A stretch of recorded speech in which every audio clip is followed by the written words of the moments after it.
Pausama sa sa Occidentals na naman nagtanaw ka nato karong pinagi sa Facebook page ug YouTube channel sa AONC. Maayong adlaw. Ako si Dazzle Humotikson. This is Auzamis Today.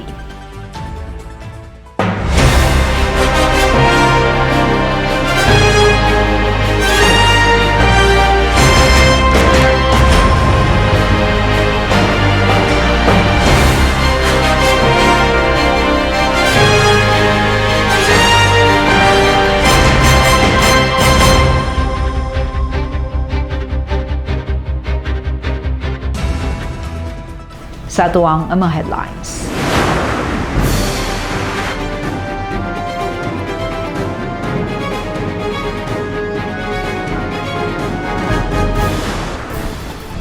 One Family, One Professional program pagasugda na sa school year 2022. Walay bakuna nga mga estudyante dawaton pa sa mga tunghaan sumala pa sa Department of Education. President Bongbong Marcos dili na mo deklara og lockdown sa bisan asa nga lugar sa nasud. Governor Waminal gihingusgan ang laing rollout sa COVID-19 vaccination sa probinsya. Mga mayuri sa Misamis Occidental mapasalamaton kang Governor Waminal sa One Family, One Professional program. Pag-asinso sa Misamis Occidental mas mihayag pa alang sa mga misamisnon. Brigada Eskwela 2022 sa Montol National High School malampuson.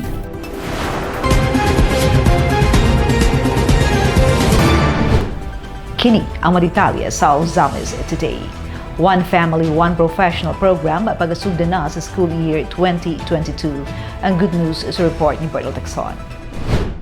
Magsugod na gyud Agosto 22, 2022 ang gikahinaman nga implementation sa flagship project ni Misamis Occidental Visionary and very hardworking Governor Attorney Henry Sibilia Waminal ang One Professional per Family program. Kini ang gibutyag sa atong working governor atubangan sa tanang mga government public servants nga nakatambong sa gipahigayon nga press briefing dito sa Aya Hotel and Residences dili pa lamang dugay. Tumong sa atong gobernador sa pagmugna nining dalaygon ug gikalipay kaayo sa mga katawhan nga programa nga sa umaabot nga tuig 2028 o unom ka tuig gikan karon ang matag pamilya sa tibuok probinsya sa Misamis Occidental ang aduna na unyay at least usa ka trabahanting profesional nga libreng nakatapos sa iyang pagtuon kinsa gidahuman nga dako kaayo og gikatabang sa pag-improve sa status o pamuyo sa iyang pamilya. Gidahuman usab nga paghidangat unya sa target year 2028 nga ma-realize na unya sa tanan niyang mga supporters og mga political detractors ang tinud-anay nga meaning sa 5 M's campaign slogan sa Asinso Misamis Occidental team nga nagkanayon. Misamisnon, magpuyong malinawon, malambuon og malipayon. Ang goal nato nga this is one of the programs nga atong gihatag gisaad sa mga katawhan sa Misamis Occidental. Kada pamilya nay usa ka professional kay og nay usa ka professional trabaho sa atong target nga ang Misamisnon magpuyong malinaw, malambuon ug malipayon kung nay usa ka professional nga nakatrabaho. In a way makahatag impact no sa pamuyo sa atong mga katawhan. Kaparte sa plano matupas sa very hardworking governor mo ang pag-identify sa usa ka pilot barangay nga maoy mamahimong pinaka the best nga ehemplo nining nasangpit nga programa. And the provincial government part sa atong plano nagkaroon nga kung mahimo a pilot area barangays nga kung may community nga mo na ilang pamuyo karon below the poverty line, and in the next 2 years ma-reverse na to nga ang pamilya nanay service nga pick up bisag dili 4x4 bisag 4x2 not really on its literal but on its what we call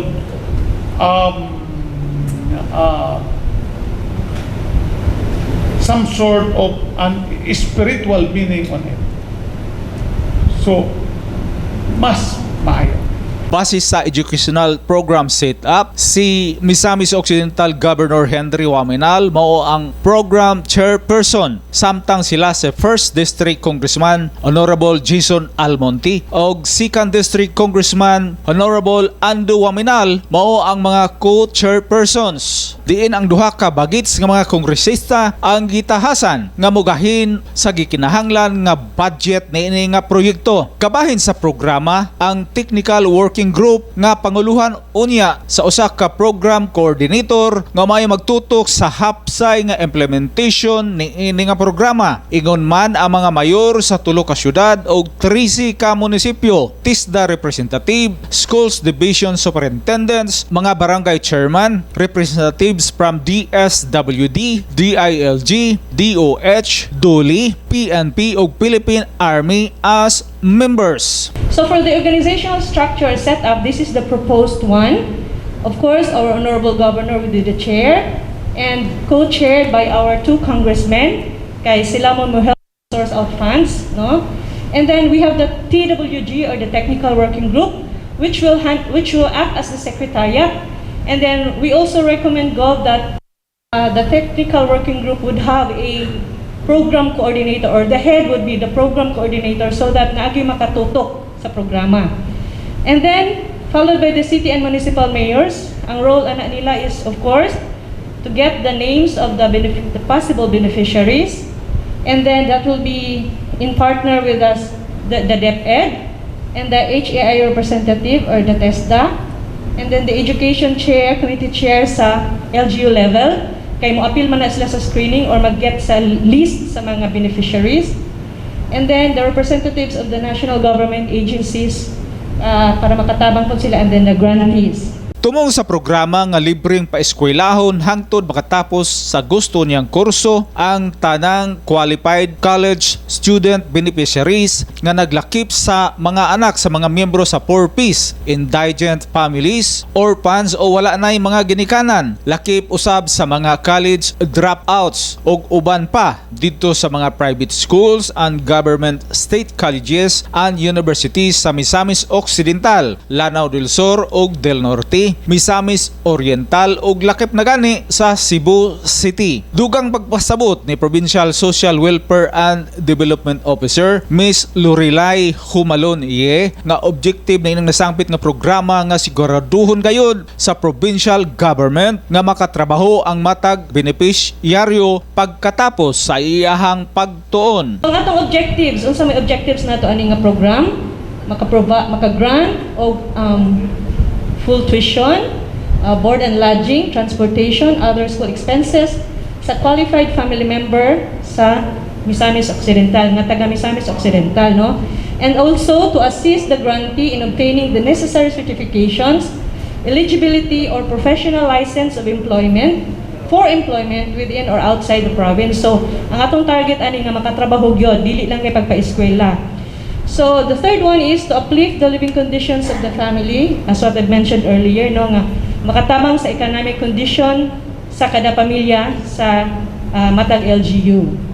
Dasayran nga usa lamang ka anak sa kabus nga pamilya ang maka-avail niini nga programa. Busa ang mga ginikanan gitahasan sa gobernador sa pag-identify kung kinsa gayud sa ilang mga anak ang ilang i-nominate para makabenepisyo niining libre nga programa. Pahimangno sa gobernador sa mga evaluators nga ayuhon gayud sa pag-inventory ang matag panimalay sa tibuok probinsya. Tumong niya nga walay mabiyaan o dili makaabil niini nga programa. Ang balay, maka-simbolo man na nga may asinso ang pamuyo sa atong mga katawan.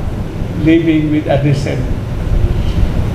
Okay, so in the case of PAS, we have discussed this with Kong Ando and also with Mayor Indy, but we have not yet finalized the details.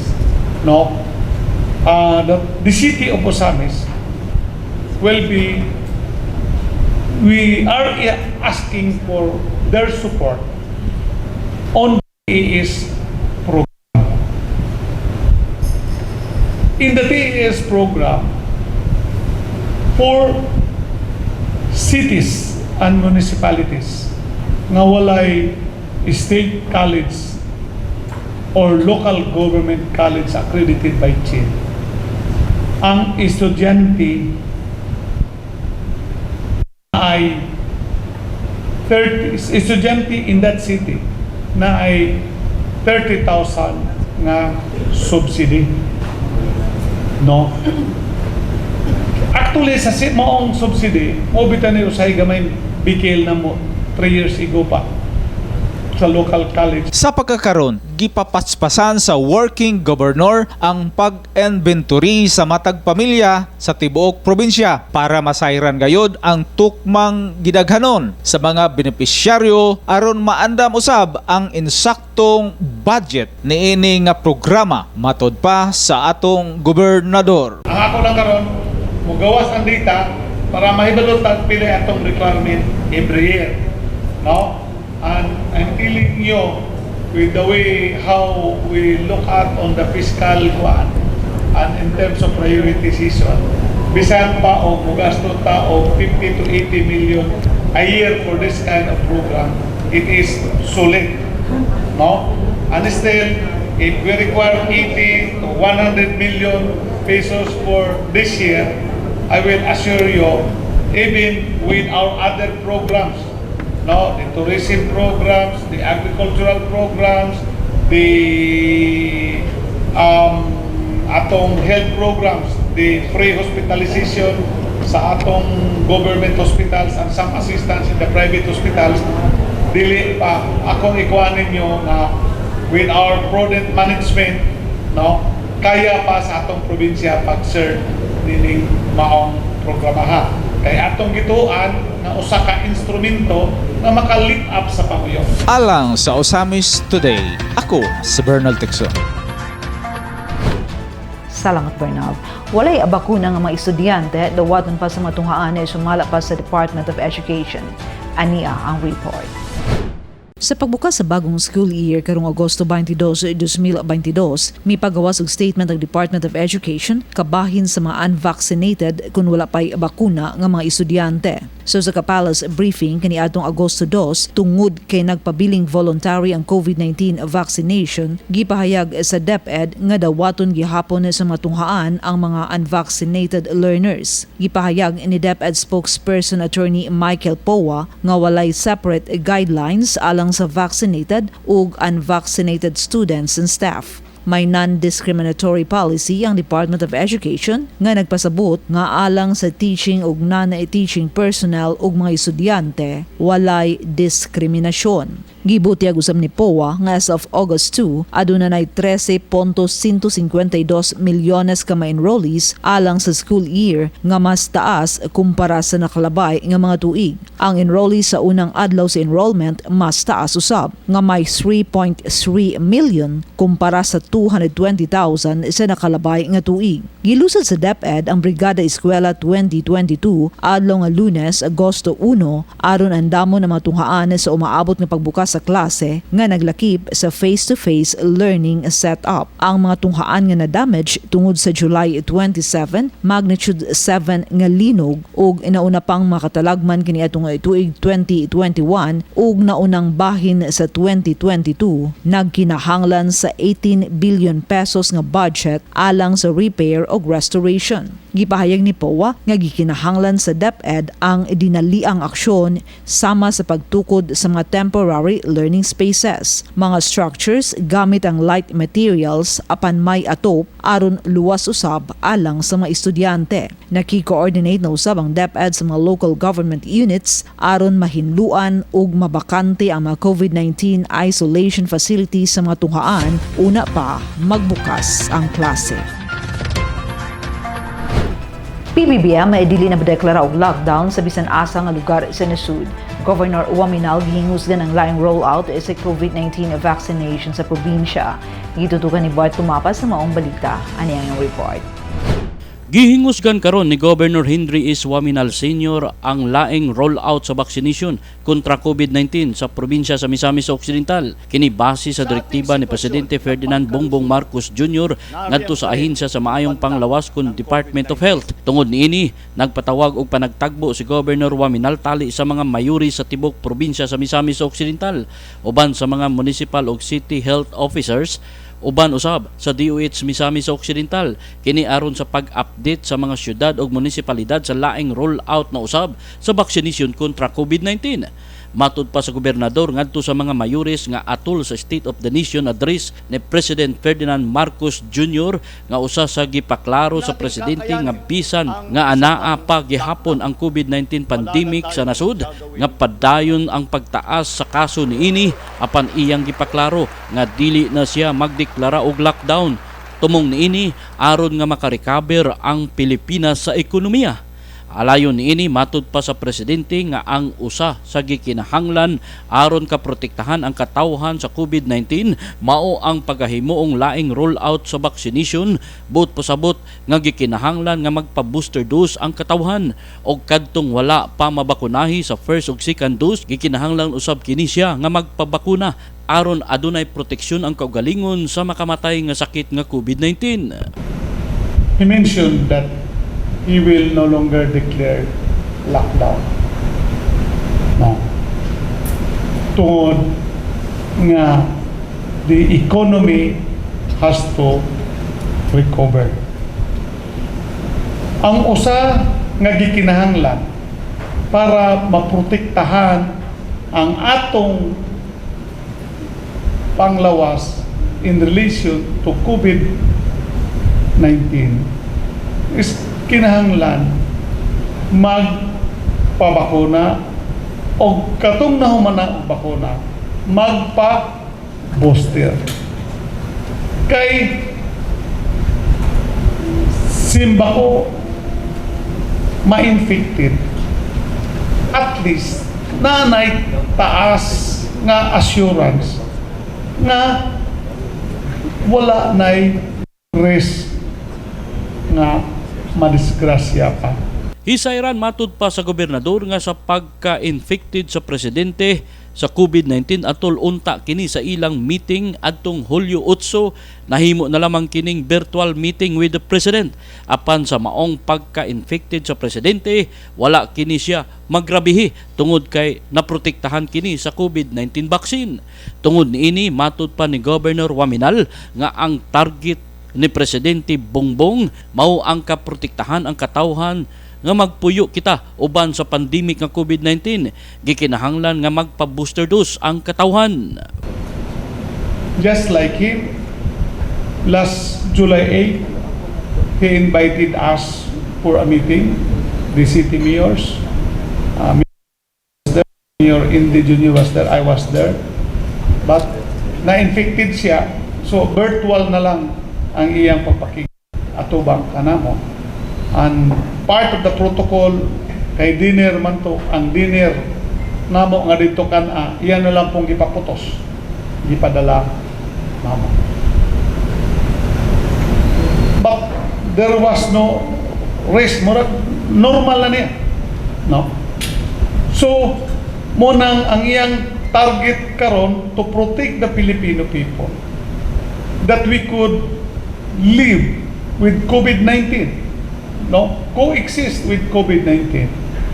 Ang target niya nga magpa-booster ta.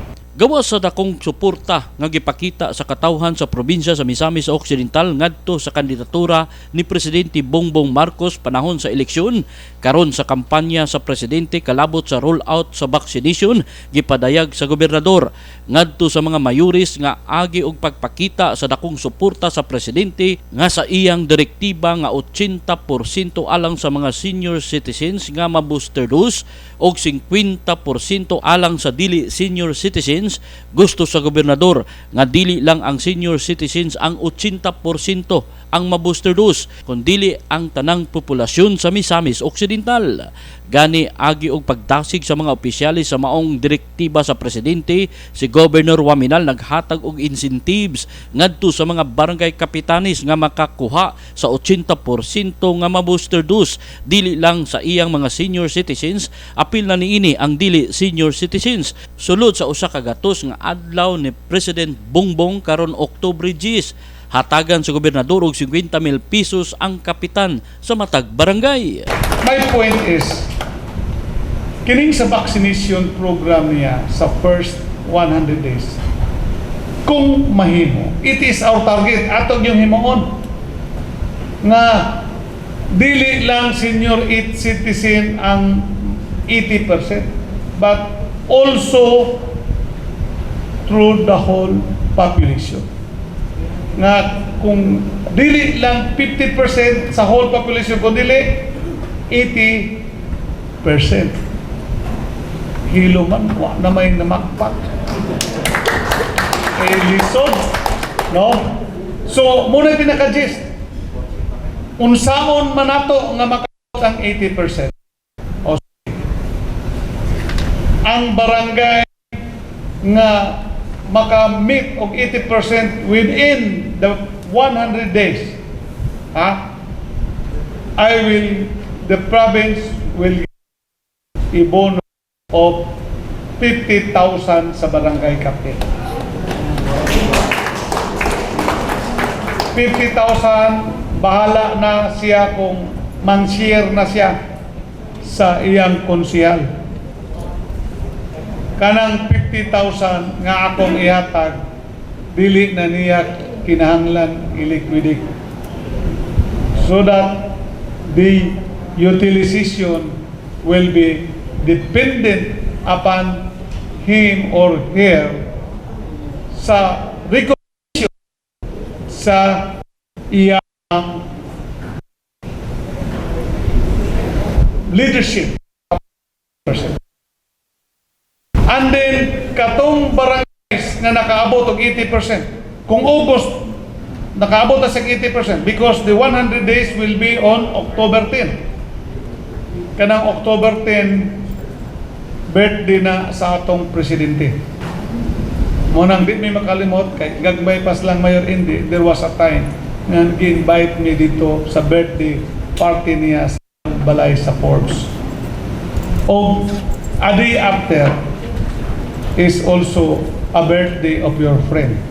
Iyang gidugang nga kung ang barangay maka 80% na kutob Agosto 30, gawas nga iyang madawat ang 50,000 pesos, marilisan usab ang iyang mga service providers og tag 3,000 pesos. So, ang deadline na to is October 10. So, August 30 pa, naka 80% na, atong i-release na tong 50,000 cash bonus sa barangay captain, plus we will release the cash allowance of the BHW in that barangay, the BPAP,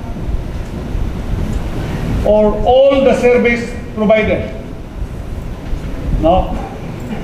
Daycare, nutrition, scholars, no? The service providers. BNS, I will release 3,000 each per service provider. So, kano sa schedule sa release? When the barangay captains reports to the mayor and on the monitoring sa akong PHO, the nakaabot dito sa report sa LGU, sa mayor, as prepared by your municipal and city health officer. So, on that very day that we receive the report, within that week, i-schedule din na to ang delivery dito sa barangay sa tag 3,000 kada service provider and the 50,000 bonus sa kapitan. Alang usab sa mga mayuris sa matag lungsod sa Misamis Occidental, matud pa sa gobernador nga iyang hatagan og tag 1 million pesos ang matag lungsod nga makamit sa 80% sa iyang mga katawhan nga ma-booster dose. Kamo mga mayors, bahala na mo kung unsa pa inyong idugang incentives. No? Inyo na po ng strategy. Kay, siyempre, kung makamit mo sa target, nga mo'y target sa probinsya, di ba lumagyod ko nga iyon ana atong panaghiusa, iyon ana ang inyong suporta. So, bisan o dili mo mangayo, naaman yun ko'y permanente nga recognition ninyo.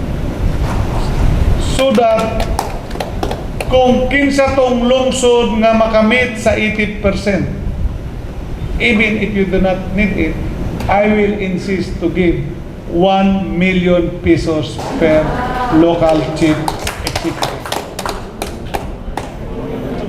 Ikaw na'y mahibalo, muhatag, pilay imong unsaon nimo pagbahin-bahin ang imong award dito sa imong mga health services.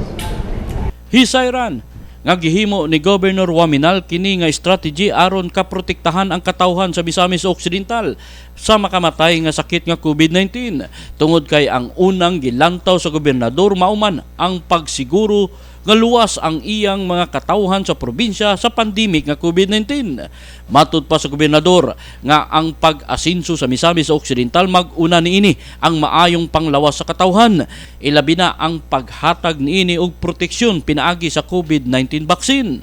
Gidugang pa sa gobernador nga gawas sa iyang gihimong strategy alang sa pagsuporta sa kampanya ni President Bongbong Marcos nga mao ang laing rollout sa vaccination, apan nasayod ang gobernador nga aduna usay mga strategy alang niini ang mga mayuri sa matag lungsod ug syudad sa probinsya sa Misamis Occidental.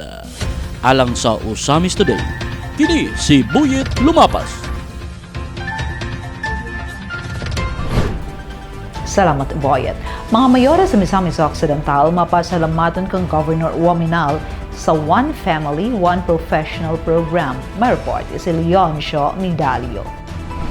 Labing unang higayon sa kasaysayan sa Misamis Occidental nga adunay programa nga makatabang sa katawhan, ilabi na sa mga kabus nga pamilya nga adunay mga anak nga wala maka-eskwela o kaha makahuman gumikan sa kawadon. Mao kini ang itutukan pinagi sa programa sa administrasyon ni Governor Attorney Henry S. Waminal, ang One Family, One Professional Program.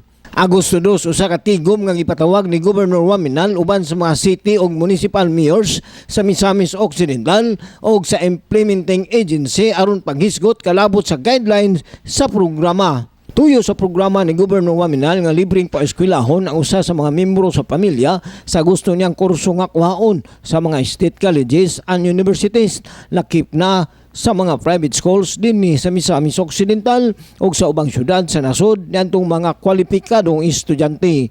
Gumikan sa mong programa sa The Working Governor, mao hinungdan nga dako ang kalipay ug pagpasalamat sa mga mayor sa Misamis Occidental. Gipahayag ni Lupisay na Mayor Pinky Gutierrez nga human nasayran sa katawan sa maong lungsod ang programa ni Governor Waminal, dako ang ilang gibating kalipay, ilabi na gayud katong pamilyang kabus nga dili makapaeskwela sa ilang mga anak gumikan sa kawadon. Sumala pa ni Mayor Gutierrez nga sa pagkakaroon dili na maihap ang kadaghanon nga nagpalista alang sa programa nga mao'y unyay makahatag sa kaugmaon sa mga kabataan. So sa pagpahibalo namo nga naay programa nga ani si Governor Henry Waminal, grabe gyud ang gikalipay sa tanan. Wala gitawo nga wala nalipay. Gikan sa mga kapitan, sa mga konsehalis, sa mga pamilya. Pagsugod namo og survey, murag tanan abdi kayo. Palista gyud sila dayon. So mo nang kami sa Lupisay na mapasalamaton kayo sa inisyatibo sa atong visionary Governor Henry Waminal nga iya gyud ning gihatagan og pagtagad ang edukasyon sa mga katawhan dili lamang sa Lupisay na kundi sa katibukang Misamis Occidental. Dako usab ang kalipay ug pagpasalamat ni Action Man Mayor Jojo Rua sa lungsod sa Clarin nga aduna nay katumanan ang mga saad sa Team Asinso Misamis Occidental sa nakalabayng piniliay panahon sa kampanya nga matagaan na gayud og kahigayunan ang mga pamilya sa iyang lungsod nga dili gayud makapaeskwela sa ilang mga kabataan og pinaagi sa mong programa dili na unya sila mabalaka og sumala pa ni Mayor Rua nga walay pili ang ilang pagpanglista alang sa maong programa. Wala tayo gipili nung as long as ang ato ang katawhan tinud-anay sa pagserbisyo ang ato ang governor, ang ato ang pong mayor sa lungsod sa rin tinud-anay nga serbisyo, wala kita gipili basta ang atong anak nga gusto lang yun maka-avail sa mga scholarship, willing kita hilabin na katong mga intelihenteng mga kabatan-una nato no nga interesado nga dili sila maka-eskwela ang ginikanan gumikan sa wadon ato kana silang gina-invitar. Actually walay pili ato ang governor as long as ang bata interesado o gusto mahuman sa maong programa. Kalipay og pagpasalamat usab ang gibati ni Mayor Dodong Moralion sa lungsod sa Don Victoriano ug sumala pa niya nga usa nga iyang gihatagan og prioridad nga malakip sa maong programa mao ang mga IPs kon indigenous people kay kasagaran nga nagpuyo sa maong lungsod halos mga IPs gani nakasubmitar na si Mayor Moralion sa listahan ngadto sa buhatan sa gobernador nga naa sa kapin 200 ka mga kabataan nga gustong moeskwela sa kolehiyo. Nang matao karon kapasalamat gyud ni gobernador sa kaning gihimo nga one family, one professional, no. Kay number one atong gitan-aw ngayo kani karon ng atong mga IPs, no. Kay mao magid ang wala naka-eskwela. Mo ni karon priority ginato nga mao gyud maka-appeal ani nga programa. Karon do na koy mga 229 ka estudyante karon nga atong gi-submit kagahapon. Wala pa college na wala senior kay ang mga senior kaya pa nato handulon sa atong munisipyo kay lang ato lagi siguro gid ang mga college. Gipayag ni Singan District Board Member sa Misamis Occidental Jerry Quezon nga residente sa lungsod sa Bonifacio nga matud pa nga human masayri sa katawan sa maong lungsod ang programa pinaagi sa social media gidagsaan gilayon sa mga gustong eskwela og mopadayon sa kolehiyo ang iyang panimalay aron sa pagpaglista og iyang giawhag ang Bonifaciohanon nga dili mabalaka tungod kay ang maong programang One Family, One Professional program alang kini sa tibok Misamis Occidental. Pagkadungog nila sa social media kabahin sa maong nga programa diha sa Osami City nagsugod daghan na dayong miduol nako dito sa balay kabahin sa maong scholarship program.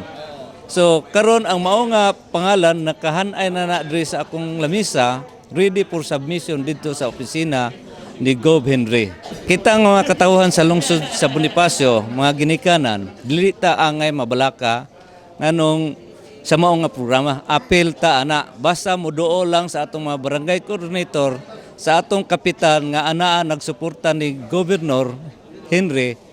Pasalig mi nga suportaan gid mo namo sa mao ninyong panginahanglan. Sa kabahin sa Department of Education, matud pa ni Ma'am Jean Veloso, ang School Division Superintendent sa Osami City, nga ang maong programang One Family, One Professional ni Governor Waminal, usa kini nga pamaagi nga makabot ang pag-asinso sa katawhang Misamis noon. Nakita ni SDS Veloso nga gumikan sa maong programa, sigurado gayud ang pag-asinso kay diha gisugdan sa pamilya. Sumala pa ni SDS Veloso nga base sa ilang nahisgutan uban ni Governor Waminal nga usa sa mga misyon sa gobernador mao nga ang Misamis Occidental mao'y producer sa mga professionals dili lang sa atong dapit hangtod na sa gawas sa nasod og iya kining gipasalamatan. Magpasalamat jud ko syempre kay sumpay gyud kay sa education, di ba? Dahil sugdon niya dito sa senior high school ang support. Padulong na dito sa kolehiyo, padulong sa pag-graduate, hasta pa pagpangitag trabaho. Kay nagkaistorya kami sa governor, bahin ni Ana, ang iyang vision is iyang himuon ang Misamis Occidental nga producer of professionals not only in Miss Oc but in the neighboring province and in the country and even outside the country. And nag-start diha sa family. I am very sure karon gani mo magini siya ang gikabibuhan kaayo gi-embrace gid sa tanang mga tao. And I am very sure nga mo yield ni siya og fruitful kaayo nga result. And mapasalamaton kay ta, of course, grateful kay ta nga kini usag gyud ka very tangible kaayo nga paagi nga mulambo ang Misamis Occidental pinaagi sa pagtabang sa tanang pamilya. Alang sa Usamis Today, ako si Leoncio Medalyo. Salamat, Leoncio. Pag-asenso sa Misamis Occidental, mas mihayag pa alang sa mga Misamisnon. Aniya ang good news.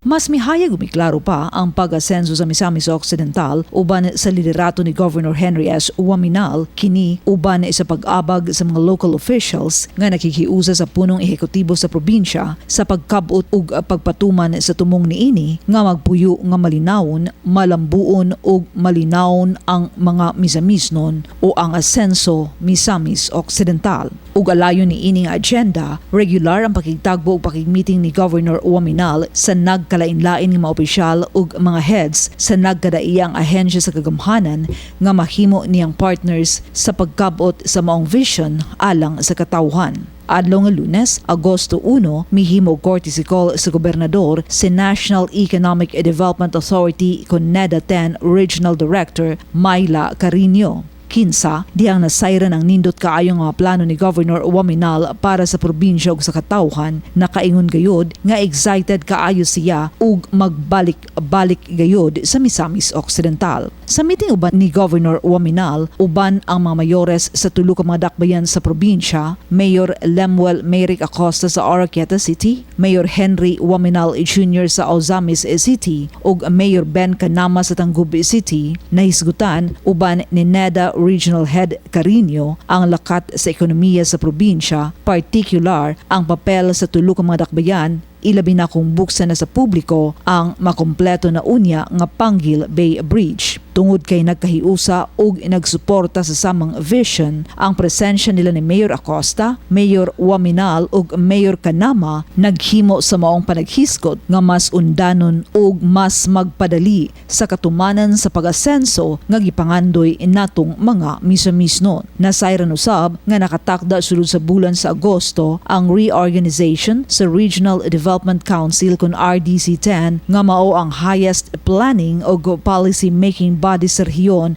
ug counterpart sa NEDA board sa sub-national level. Brigada Eskwela 2022 sa Montol National High School, Malampuson. At nadawatan ang report ni Glenn Ray Alruluna.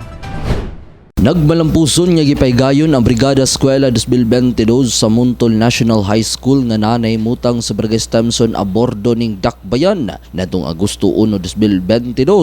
Gi-welcome usab ni Mr. Carl Joy C. Davares, ang Secondary School Principal 1 sa nisgutan nga tulungaan ang mga stakeholders nini kinsa mihatag sa ilang suporta aron nga magmalampuson ang Brigada Eskwela 2022. Sa tinud-anay gyud sir, ako malipayon bag-o pa man gyud ko na balhin di ani, ako malipayon nga ang kainit sa suporta sa ato ang mga stakeholders grabe gyud. Ako nang nakita sa mga nangaging nga mga activities nato, kanunay gyud ang presensya sa ato ang barangay LGU, si Kapitan Ruel Paran o kauban sa iyahang kanang mga konseho, sa iyang konseho, andam gyud kaayo mutagana og panahon o kanang kusog para sa kanang mga programa sa ato ang tulunghaan. Aside po ana ato ang mga PTA no, Parents Teachers Association, mutubag kanunay na mga dali-dali nga mga imbitasyon, andam gyud kaayo sila mo suporta. Mipadangat usab sa iyang mensahe suporta ang kasamtangan niya punong barangay sa Stemson a bordo nga si Kapitan Ruel Paran. Nagmalampuson ang nasangpit na gimbuhaton gumikan usab sa gipakitang kadasig sa mga estudyante, mga magtutudlo, alumni ug sa aktibong suporta ug partisipasyon sa mga gidikanan ug mga opisyal sa barangay. Hisayran niya usa lamang sa tulo ka mga tulunghaan sa Montol National High School nga nagpahigayon sa Brigada Eskwela 2022 sa nahisgutan nga barangay. Nangandam gyud ang tanan kay as dili lang as Brigada School Coordinator, nagandam pud mi og mga committees. So ang mga committees mao nay naglihok sa tanang pang mga activities nga paghimuon alang sa Brigada Eskwela 2022.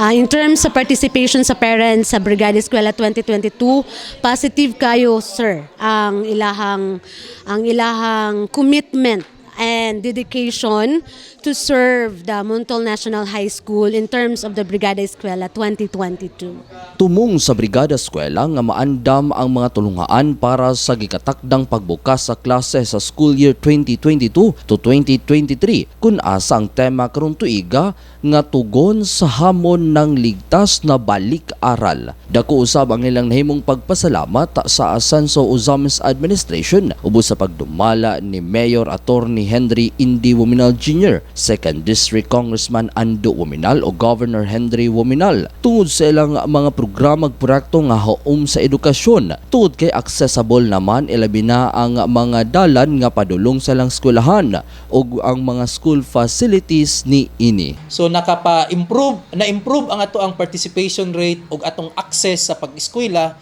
tungod kay ang city government ug ang national government pinaagi sa kaning effort ni Congressman Wominal gipasayon ang dalan, no?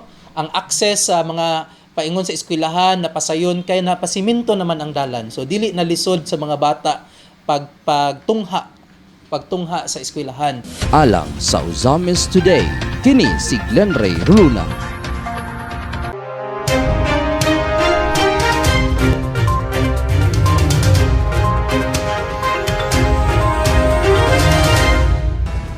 Sa tuang COVID-19 Daily Situational Report gikan sa Ozamis City Health Office as of August 2, 2022. New cases 5, active cases 10, 9 local and 1 healthcare worker. Recoveries 1,671, deaths 169, total confirmed cases 1,843. Ang Ozamis Rihatod kanato sa public service feature sa Ascenso Ozamis News Channel ubos sa pagdumala sa LG Ozamis pinaagi ni Mayor Attorney Henry Indy F. Wominal Jr. Alang sa dugang impormasyon, please like our official Facebook pages Kong Ando Wominal, Attorney Indy Wominal ug Ascenso Ozamis News Channel, and please subscribe to the official Ascenso Ozamis YouTube channel. Sa ngalan sa katibukang AON sa team, ako si Dazil Humuat Texon. Daghang salamat. Padayon Ascenso Ozamis, Ascenso Segundo Distrito, Ascenso Misamis Occidental.